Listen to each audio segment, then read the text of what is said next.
Morant with a running start. Elevate! Dunks! Oh my goodness! Tie game in overtime. Gasol will turn. His heat is gone! Memphis on top. 7-10 remaining. Conley now with three. Count it! A 15-point lead for Memphis. And Blake Griffin gets into it on the floor with Randolph. Hard to tell if there are any punches being thrown under there, but Griffin took acceptance. Adams going long. Morant! He hit it! Ja Morant, insanity! You gotta be kidding me. Welcome to Grits and Grinds, a Memphis Grizzlies podcast. My name is Keith Parrish. Today's episode will be sad. We are grieving. We are mourning. I think we're trying to cope with what occurred on Thursday night. The Grizzlies had an unbelievable first half, and then Ja Morant got hurt, and then the Grizzlies had a second half that is the stuff of nightmares. The Oklahoma City Thunder erased a 29-point lead, eclipsing the Grizzlies' collapse against the Clippers years ago for the second biggest comeback in playoff history. The Grizzlies, again, lose Ja Morant to injury. It looked like they were on their way to getting a game back in this series. It's hard to talk about this game, where in the second half, everything that went wrong seemed to amplify all of the issues maybe that I've had with the roster and the decisions they've made about the team over the years. But if Ja Morant doesn't get hurt, if he isn't undercut by Lou Dort on a play that has unfortunately become a familiar play for Ja Morant in the playoffs, if Ja Morant doesn't get hurt, there's a massive probability that the Grizzlies win the game. And we're talking about the Grizzlies bouncing back from getting smoked in the first two games to actually showing some fight at home in game 3 and actually making the Thunder have to compete in game 4 to not go back to Oklahoma City tied 2-2. Like, that is one path that the game could have been on, and it looked like it was going on, but it didn't happen. And now the Grizzlies are down 3-0.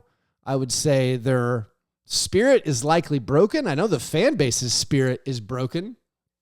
I mean, the enthusiasm in the fan base going into this home game was probably the lowest it had been since the Spurs series back when Dave Yeager cried when the series was over because everybody was hurt and they got swept. I mean, I'm saying that because you look at the fans in the arena. You look at the fact that the game wasn't sold out. Tickets were cheap on the secondary ticket sites. But then the people who did go to the game were given this treat in the first half. Everything that had gone wrong in the first two games went right in the first half. In the first quarter, the Grizzlies only had one turnover. They made 8 three-pointers in just the first quarter.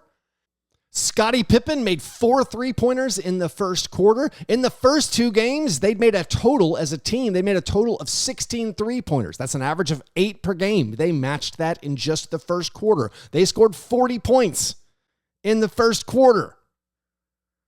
Not to jump ahead to the second half, they scored 31 points in the second half. They scored 40 points in the first quarter. They were getting fast break buckets. They were not turning the basketball over. They were rebounding. In the entire first half, they flipped the script of what had been going wrong.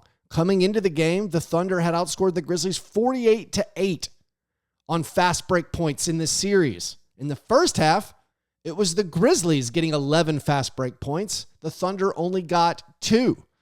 Scottie Pippen Jr. in the first half, he scores 23 points. That's tied for the second most points in a first half by any player in Grizzlies franchise history. It's tied with Ja Morant. The most points ever scored in a first half by a player is Marc Gasol back in 2017 in a series against the Spurs. In a game, the Grizzlies lost by 1 million.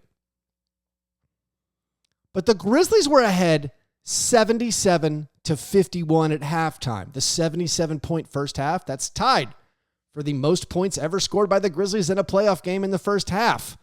It's the second biggest lead they've ever had at halftime in a playoff game.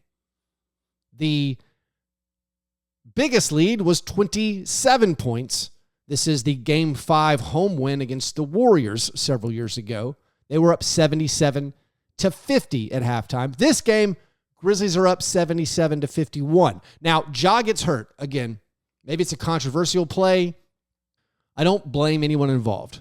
I know Lou Dort has had his share of plays where he's hurt people. I think it's fair to call him a reckless player. Not sure what else he could have done here. I don't blame Scottie Pippen Jr. for dropping the ball off to Ja Morant. Lou Dort was chasing down Scottie Pippen Jr. Good chance Lou Dort might have blocked this shot the way I see it. You can just say it's bad luck. You can say Lou Dort is a reckless player and put Ja Morant in danger. Okay. I'm not going to argue strongly with you. I don't have a strong opinion about this play. For me, it's bad luck. And also, it's just weird bad luck that Ja Morant has now been injured in 3 straight playoff series. As of 9:30 Friday morning Central Time, we don't have an update on Ja Morant's health. Of course, he's going to see doctors sometime today. The team will let us know what's going on sometime today. He, of course, stuck in the game to shoot his free throws, but, that was just on the off chance he could stay in.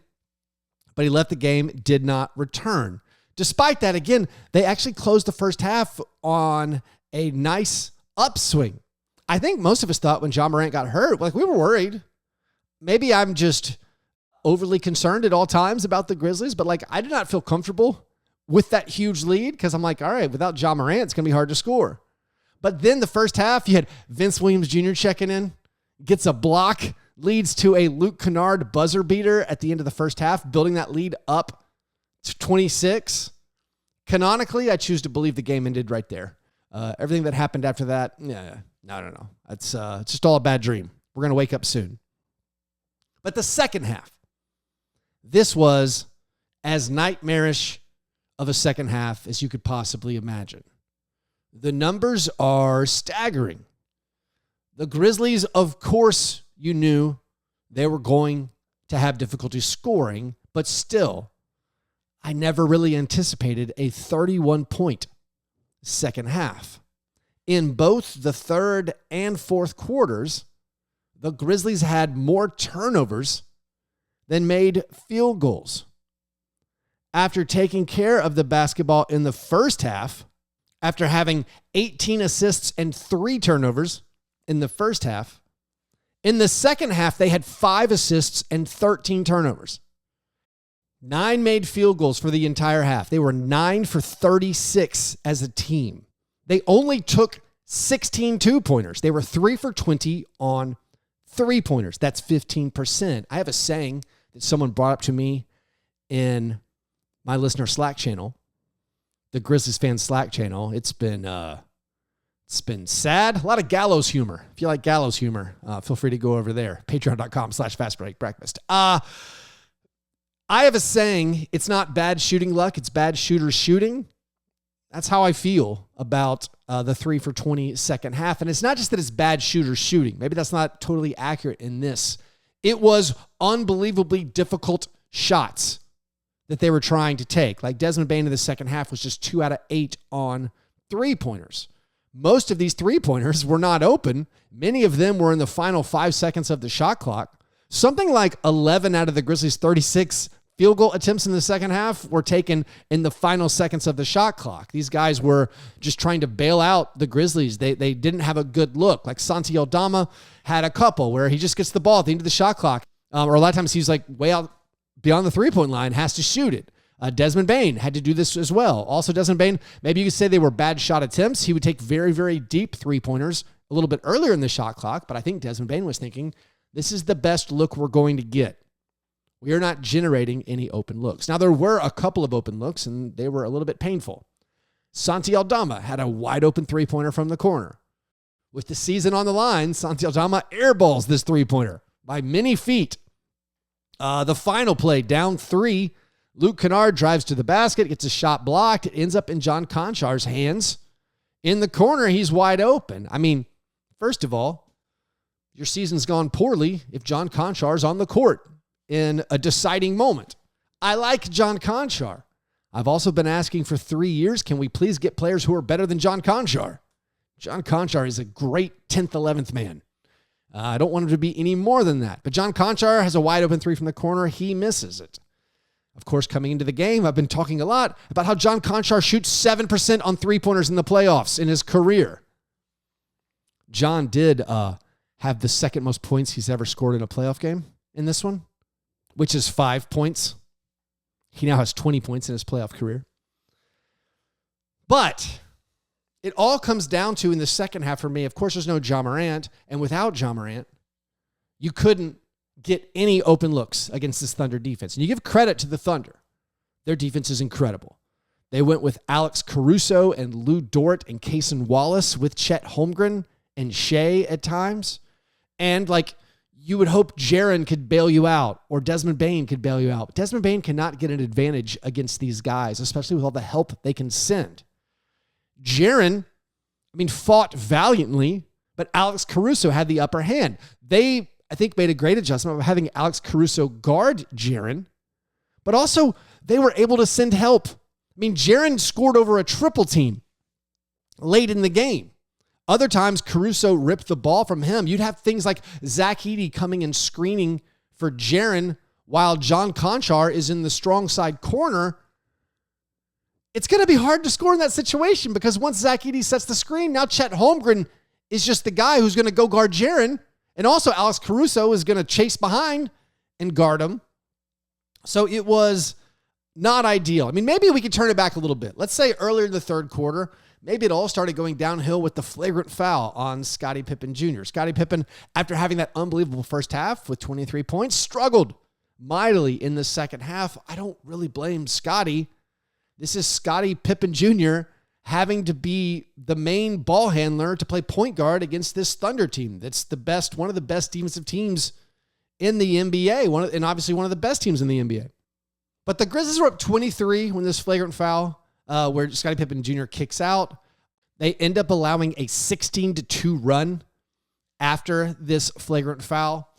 By the end of the third quarter, where the Thunder closed the margin to 8, I think at that point, most Grizzlies fans weren't feeling good about the outcome of the game. This was a weird collapse where I think for a full 1 hour, many Grizzlies fans were like, this is going to go horribly, isn't it? I don't think we're going to be able to hang on and win this one. Now, there was a brief flurry in the fourth quarter where the Grizzlies had a 6-0 run. After the Thunder tie it at 99, the Grizzlies have a 6-0 run. But even then, basically, we were in this entire, let's just hold on for dear life. And you felt it. You felt it through the whole team. And I have serious questions about the team's execution in the second half. I think there's big questions about the coaching job that Isolo did. I know you're down Ja Morant, you're down a lot of players, but one, I don't think Isolo called a timeout the entire fourth quarter. So he didn't call a timeout to stop any of these Oklahoma City runs, to maybe set up an offensive play. Also, I never saw any kind of execution in the half court that allowed the Grizzlies to get a good look at the basket. They were trying down the stretch just to give Jaren Jackson Jr. the ball. Like I said, Jaren was being double-teamed and triple-teamed. A lot of the time, Jaren would get the ball with just a few seconds left on the shot clock. They were not pushing the ball. They were not using pace to try to get a good look at the basket. Maybe you understand it. All right, we have a lead. Let's not get out of control here. But they were just walking the ball up, running the shot clock down every single time, and never getting good looks. And this is the second time now in the last 2 weeks where they failed to score in the last, 5 minutes of the game. Think about the Nuggets game from 2 weeks ago. This was the huge Nuggets game where the Grizzlies needed to win to avoid the play-in, to have any prayer of avoiding the play-in. They were winning with 6 minutes left, and in the final 6 minutes and 5 seconds of that game, they were outscored 13-1. They ended up losing by 8. That was 7 games ago. That was 2 weeks ago. Now, in this game against the Thunder, they didn't score in the final 4 minutes and 51 seconds. If you want to stretch it out to the point where they had that 6-point lead, you had Jaren making a spin move through a hook off the glass. Luke Kennard got a steal. It turned into a Santi Aldama basket. The Grizzlies were up 105-99. By the way, Jaren Jackson Jr. subs out here. Subs out to get a quick rest, hopefully. The Thunder respond with a quick 6-0 run. Then Scottie Pippen Jr. finally makes a second half three-pointer. That puts the Grizzlies up 108-105. And the Grizzlies do not score again. They were outscored 15-3 over the final 6:20 of the game, lose by 6, and that's again scoreless in the final something like 4 minutes and 50 seconds. Also, I guess adding to the pain, there were some dumb plays down the stretch in their clutch execution. You had Santi Aldama with an obvious rebounding foul, even if Chet Holmgren maybe sold it a bit. And then there's the jump ball by Zach Edey in this crucial situation. Alex Caruso knocks the ball away once again, leads to a jump ball. Edey then fouls Lou Dort for no reason whatsoever. But at least the Grizzlies still get a stop, and they have a chance. I mean, they're down 3. They have a chance. Luke Kennard does that drive. John Conchar misses a three-pointer. Alex Caruso gets the breakaway layup, and the game's over. And you have this painful loss. And I don't know where the Grizzlies go from here. I don't know how you assess this game totally with the fact that Ja Morant got injured.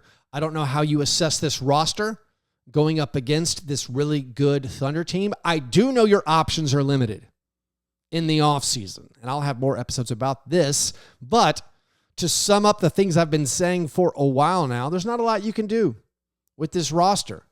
I think if you wanted to make a big move going into the offseason, you kind of needed Marcus Smart's salary to be around. No. You salary dumped Marcus Smart. And I hear people incorrectly talking about like, oh, well, Marvin Bagley's contract expires. Luke Kennard's contract expires. We need to sign somebody else. The Grizzlies cannot. I think they can generate something like $15 million worth of cap space. But like most people think, because of this tail off to the end of the season, it's possible Jaren Jackson Jr. doesn't make All NBA. Most people think that cap space, if you renounce Santi Aldama, if you don't bring Santi Aldama back, if you renounce Luke Kennard and Marvin Bagley, which of course you will, Lamar Stevens, you could create maybe $15 million worth of cap space, which is also, by the way, the same as the mid-level exception. But most of that cap space would go to a renegotiate and extend for Jaren. All that cap space might go to Jaren next year. But even if you don't do that, we're talking about $15 million worth of cap space. That's nothing. You might as well stay over the cap, use the MLE. It's not like you could take the Marcus Smart money and then use it on somebody else. It's not how it works. The Grizzlies, with their current roster, if they keep Santi Aldama, which I assume they actually will, I don't think they're going to renounce him. Like, renouncing him means you lose the right to match any offer for him. If you keep Santi Aldama's cap hold, you have no cap space. You can't go out and sign a free agent except for using your mid-level exception. I talked about this in an episode in February. I called it the myth of flexibility. When everyone said, oh, getting rid of Marcus Smart gives them more flexibility. Would it not be better to have Marcus Smart's expiring contract and the 18th pick on the books if you want to do something big this year or this offseason? So even if we can maybe talk ourselves into this series loss being a wake-up call for the front office, I think they've always known they weren't good enough. I give them that credit. And now I think their options for improving aren't clear. And what can a core of Ja Morant and Desmond Bane and Jaren Jackson Jr., if you don't have a bunch of other good players around them, what can it do? I mean, the question is not much when you're faced with a good team like the Thunder. But anyways, a horrible loss. I'm sorry for everyone who experienced it. I guess I almost wish I was a person who fell asleep at halftime and then just woke up and said, wait, what? But anyways, thanks everybody for listening to these episodes throughout the season. Of course, the Grizzlies have a Game 4, an opportunity to bounce back, to keep fighting on Saturday afternoon. It'll be interesting to see what they do. Anyways, if you want to support this show, do that at patreon.com/fastbreakbreakfast. Treat yourself to something today. You deserve it. Give yourself a treat this Friday. Anyways, I'll talk to you guys soon. Go Grizz.